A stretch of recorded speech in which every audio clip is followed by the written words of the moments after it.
Part 1. The Whisper of the Old Lighthouse. Maria wasn't like the other kids in her little coastal town. While others played soccer and avoided spooky stories, she read about time, space, and ancient myths. But more than anything, she was drawn to the abandoned lighthouse.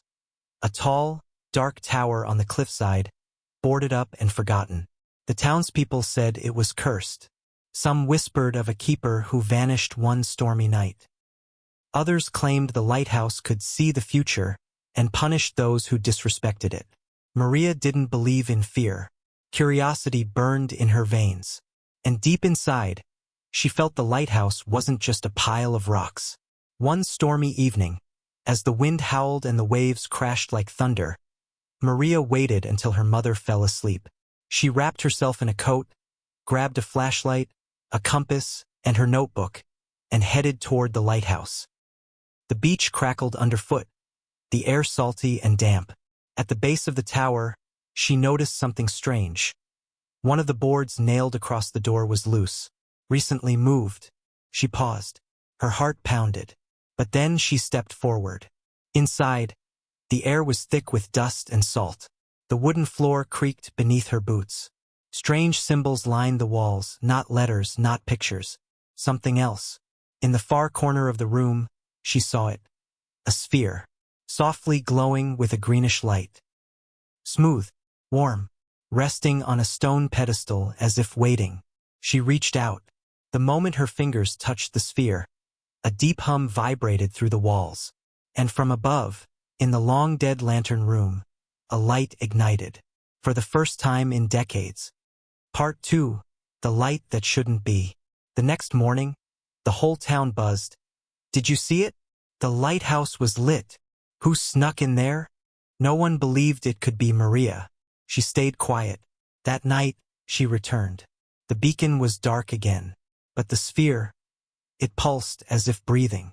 Climbing the creaking stairs, she felt time shifting. Each step heavier, as if the air itself remembered every story ever whispered inside this place. At the top, she found the lantern. Cracked but still grand.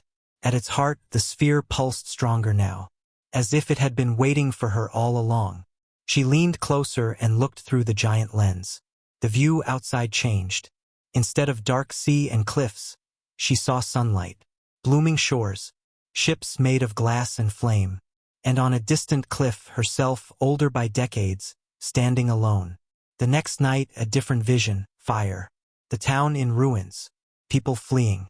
The lighthouse broken, silent.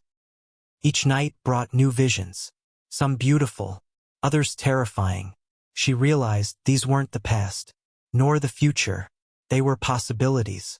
The lighthouse wasn't a memory. It was a mirror, a crossroads of fates, and Maria was its witness. Part 3.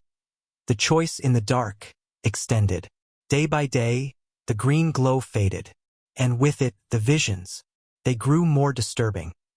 Cities in ruins, people with hollow eyes, empty skies and silence. Absolute silence.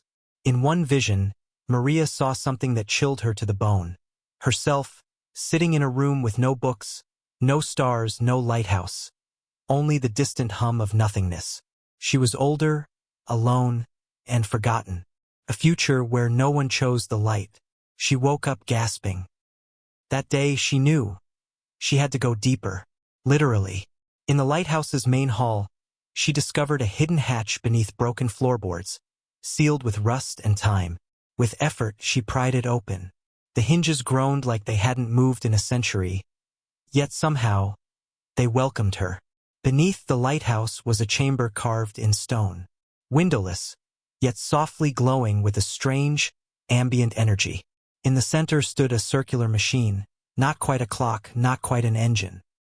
Brass gears, crystal tubes, and a soft hum, like a heartbeat waiting to be remembered.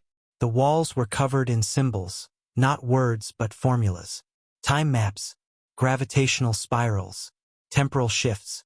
Everything the lighthouse had been watching, recording, for generations. In the center of the device was a socket. Maria gently placed the sphere inside. It shimmered weakly at first, then brighter.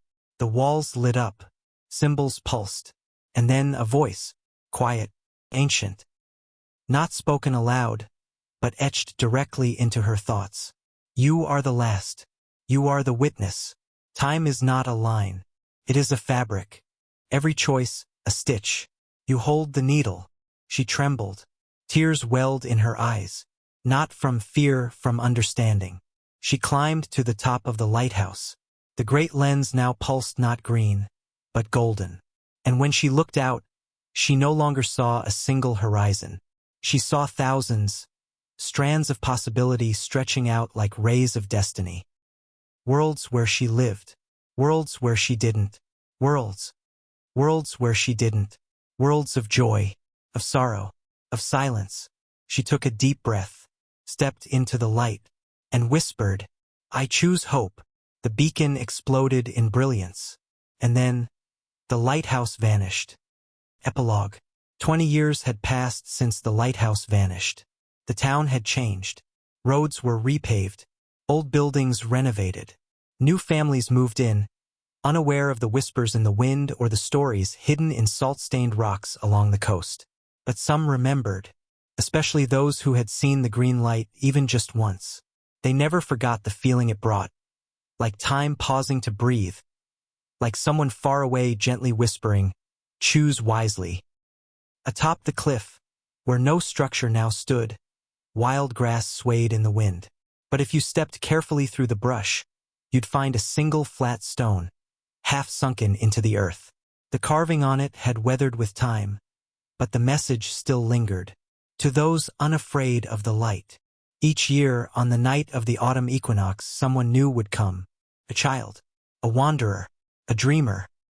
This time, it was a girl no older than 12, with a threadbare backpack, a tattered notebook, and eyes that saw more than most adults ever would. She didn't speak much, but she always wrote. Drawings, notes, questions. Symbols no one taught her. She sat by the stone, watching the horizon. The sun dipped low. The sky shifted from burnt orange to deep indigo. And then it appeared. A single beam of green light pierced the clouds. Silent, soft, but undeniably there. It stretched far across the sea, not just visible but felt, like a distant heartbeat returning.